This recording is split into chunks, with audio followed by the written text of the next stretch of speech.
浪一波接一波，越打越高，炸出超高白色浪花。中台8位逼近，极可能是暴风圈最早出陆点的宜兰。周五下午已经掀起6公尺高巨浪。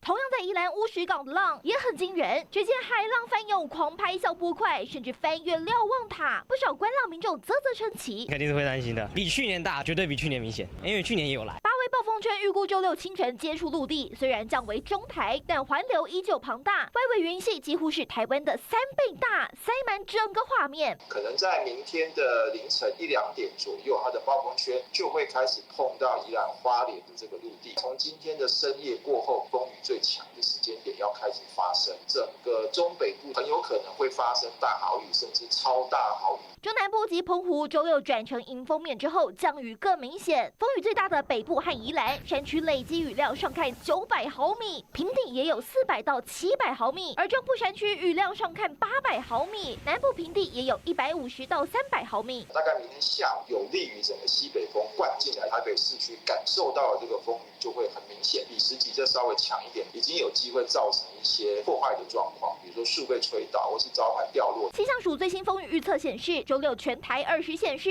雨量或风力都达停班课标准，只有嘉义市和金门县没列入名单。路上警报最快周日清晨到上午才有机会解除。周6好好待在家，避免外出。记者周日峰、谢宏如、曹文内、徐国豪台北宜兰采访报道。